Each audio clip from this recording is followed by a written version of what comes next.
आज आपने press conference क्यों बुलाई है? आज प्रेस कॉन्फ्रेंस का मुख्य उद्देश्य है प्रजापति समाज उत्तर प्रदेश में बड़ा महाकुंभ करने जा रहा है और यह घोषणा कर दी गई राष्ट्रीय प्रजापति महासभा के द्वारा। दारा सिंह प्रजापति ने, जो दारा सिंह प्रजापति क्रांतिकारी नेता के रूप में जाने जाते हैं, और प्रजापति समाज इस पर लगातार विचार विमर्श कर रहा है। और हमारा उद्देश्य है कि समाज के घर घर तक यह आवाज पहुंचे कि महाकुंभ रूपी यज्ञ में अपनी आहुति दे और इसमें समाज का भला हो सके, समाज की राजनीतिक चेतना जाग सके, समाज में शैक्षिक चेतना जाग सके। उसी उद्देश्य से हमने यह आज प्रेस कॉन्फ्रेंस को इनवाइट किया था। प्रजापति महाकुंभ उत्तर प्रदेश से प्रजापति समाज को क्या लाभ होगा? प्रजापति समाज को लाभ होने जा रहा है, राजनीतिक भागीदारी मिलेगी, सरकार को हमारी संख्या दिखेगी। जब तक सरकार को हम अपनी संख्या दिखा नहीं पाएंगे तब तक कैसे पता चलेगा सरकार को कि इनकी संख्या कितनी है। आज प्रजापति समाज जो उत्तर प्रदेश में 2 करोड़ के करीब निवास करता है, उसकी कोई जनगणना नहीं हो रही है, उसकी भागीदारी नहीं है। वह यहाँ पर जितने उसके विधायक होने चाहते थे वे उतने विधायक नहीं है, ग्राम प्रधान नहीं है, ग्राम पंचायत अध्यक्ष नहीं है, ग्राम पंचायत सदस्य नहीं है।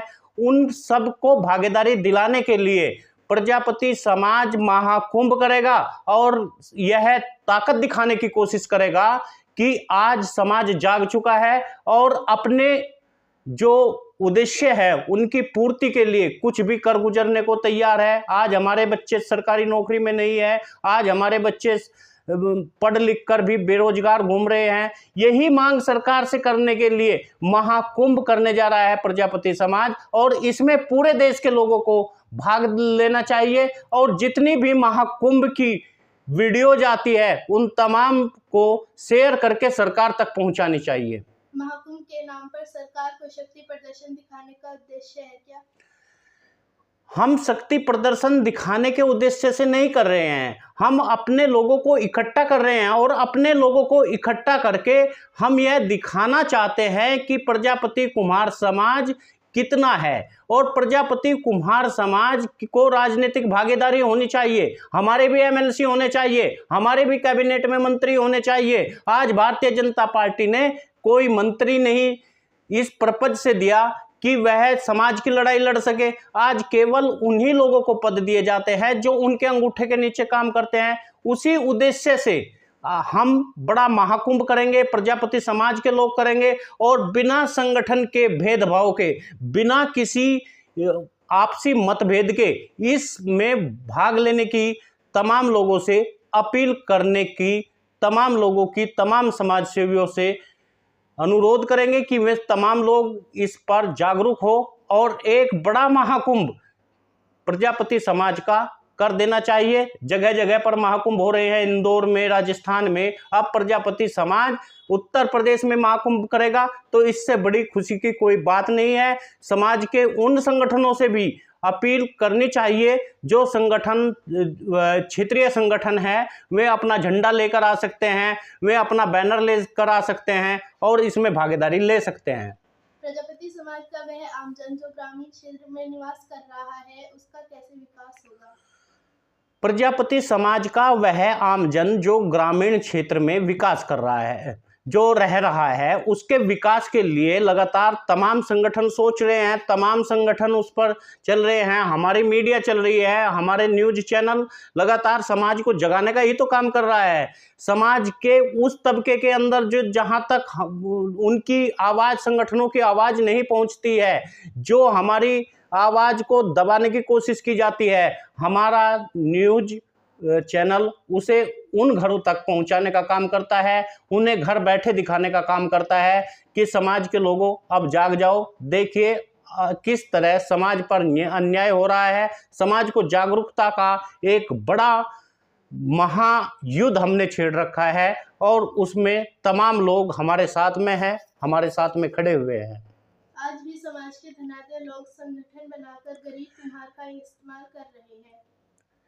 ऐसा नहीं है, तमाम धनाढ्य लोग ही संगठन में रह करके या संगठन बना करके समाज का शोषण कर रहे हैं या उसका इस्तेमाल कर रहे हैं।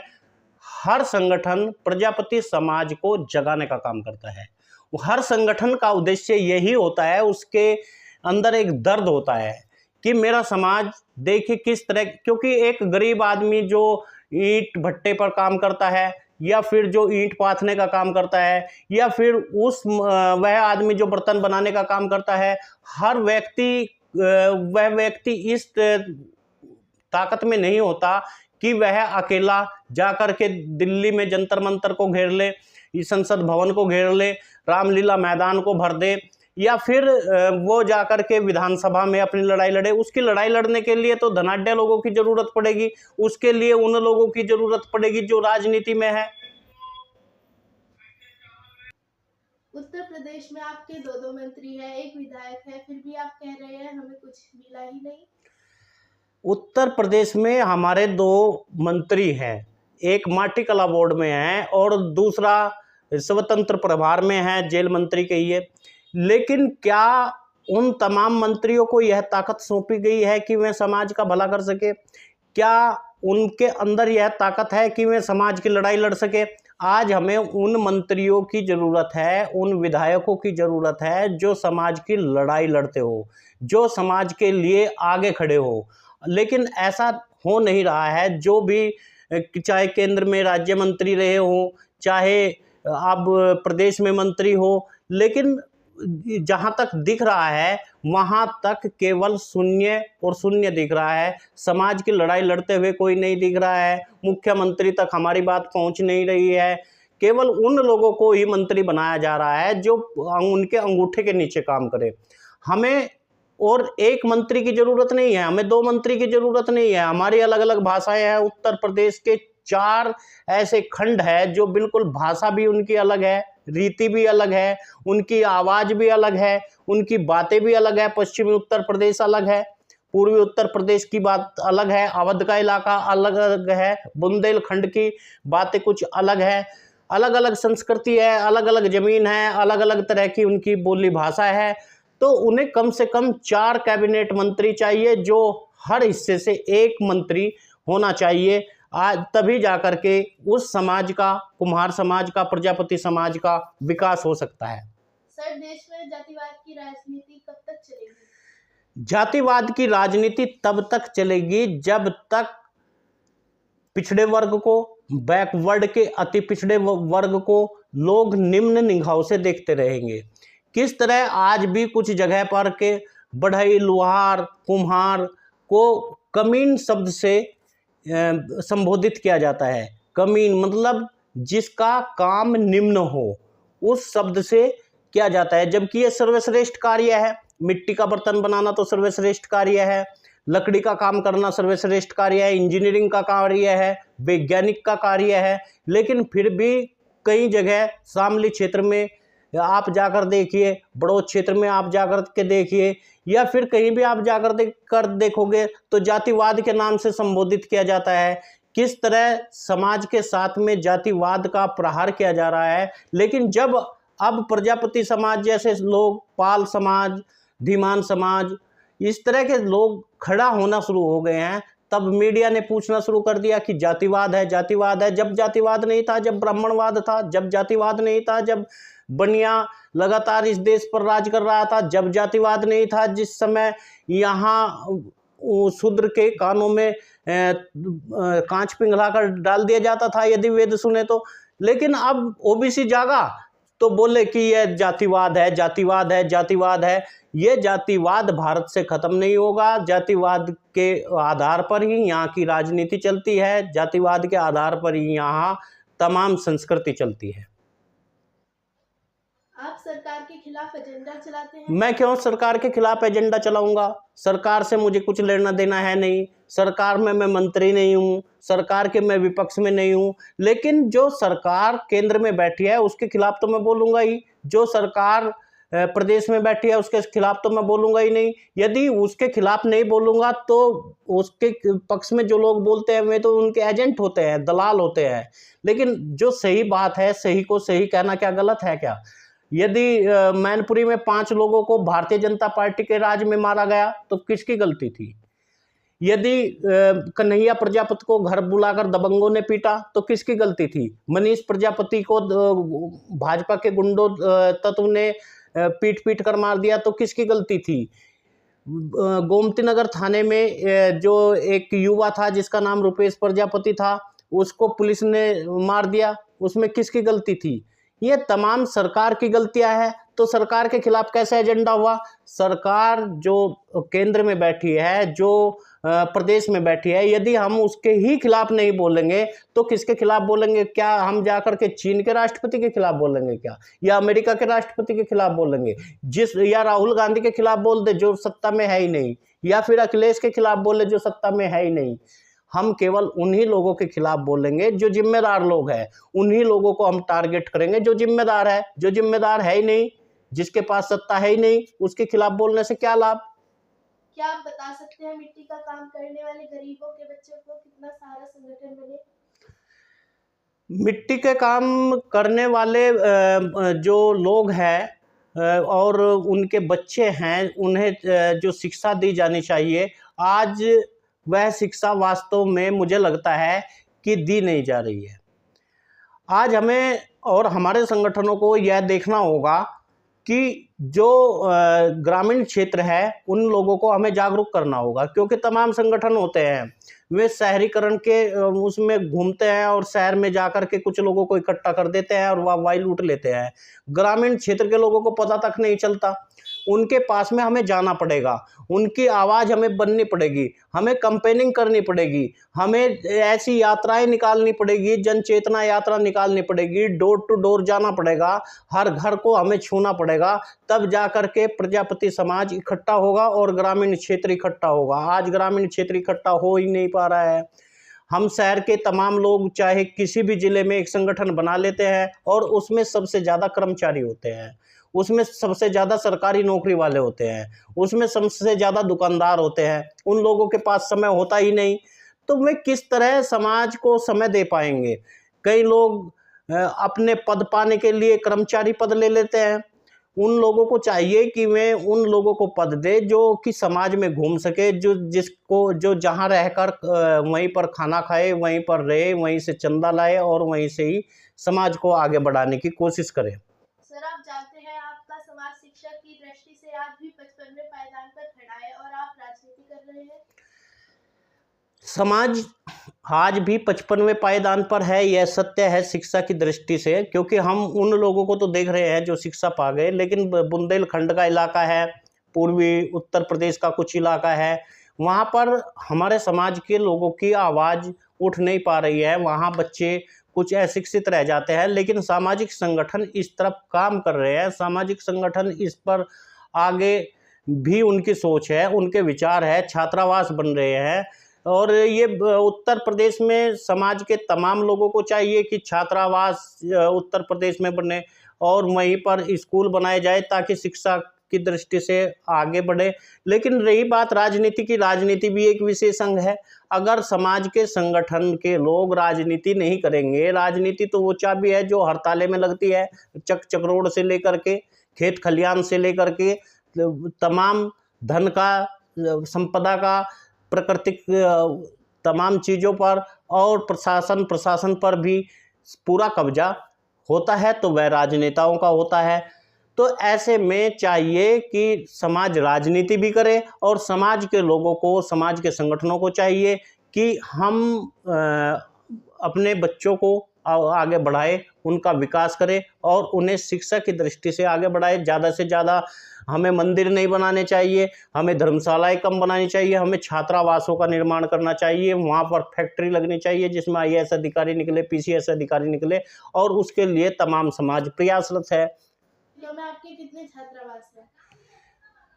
75 जिलों में हमारे छात्रावास लगभग बन रहे हैं और तैयार हो रहे हैं। ये बात दूसरी है, अभी तक शिक्षा की दृष्टि से समाज इतना जागरूक नहीं है, लेकिन हमारे छात्रावास लगातार बन रहे हैं और समाज इस ओर अग्रसित हुआ है। हमारे समाज से भी आगे बढ़े हैं। मुजफ्फरनगर में छात्रावास बनने वाला है, बिजनौर में दक्ष प्रजापति स्कूल है, 12 स्कूल उत्तर प्रदेश में प्रजापति समाज के चलते हैं, छोटे छोटे कॉन्वेंट स्कूल चलते हैं, नर्सरी स्कूल चलते हैं, सहारनपुर में भी कॉन्वेंट स्कूल है।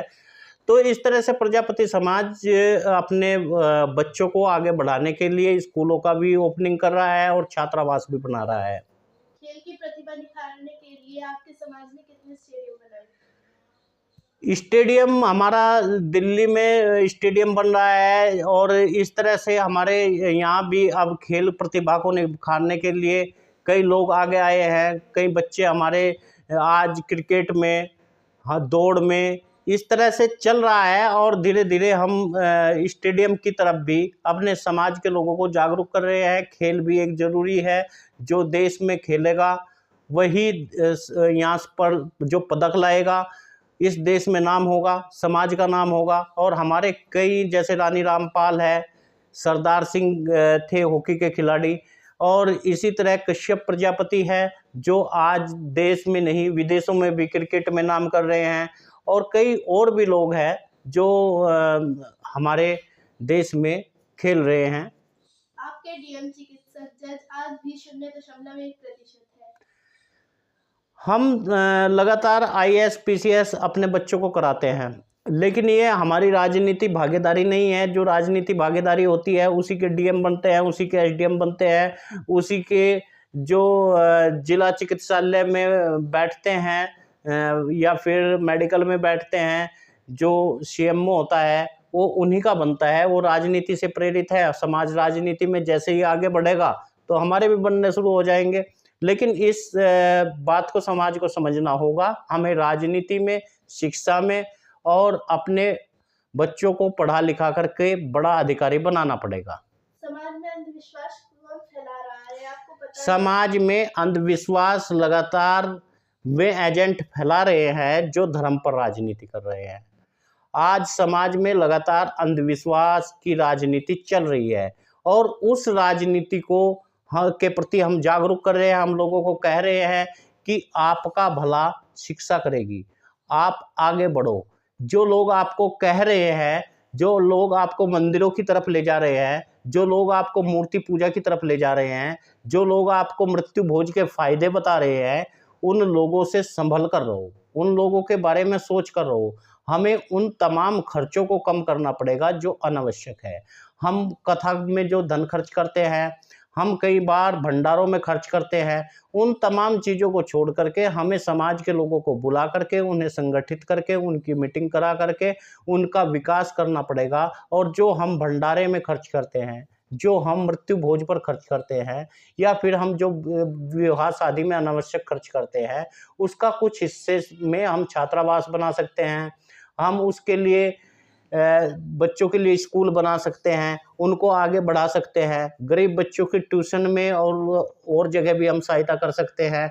और जो हमारे नेता निखर कर आ रहे हैं उनको भी हम हेल्प कर सकते हैं। इस तरह से समाज आगे बढ़ सकता है। समाज में सुधार हेतु आपके पास क्या सुझाव है? प्रजापति समाज के ही नहीं बल्कि तमाम पिछड़े वर्ग को यह समझ लेना चाहिए कि सबसे पहले हमें अंधविश्वास, पाखंड और इन तमाम कर्मकांड से हटना पड़ेगा। हमें शिक्षा पानी पड़ेगी। जब तक आपके पास शिक्षा नहीं होगी तब तक आपके पास कुछ भी नहीं है। आप भगवान के मोक्ष के चक्कर में तमाम लोग इकट्ठा होकर के राम कथा सुनते हैं, या फिर आप जा कर के कहीं भी किसी कथावाचक के पास बैठ जाते हैं और जो आपको बैठाता है। आप सोचिए, जब हम भगवत गीता पढ़ते हैं, का पाठ कराते हैं, या फिर हम गरुड़ पुराण का कराते हैं या किसी का भी कराते हैं, तो उन तमाम में लिखा है कि यदि आप ब्राह्मण को यह धन दे देंगे तो भगवान प्रसन्न हो जाएगा।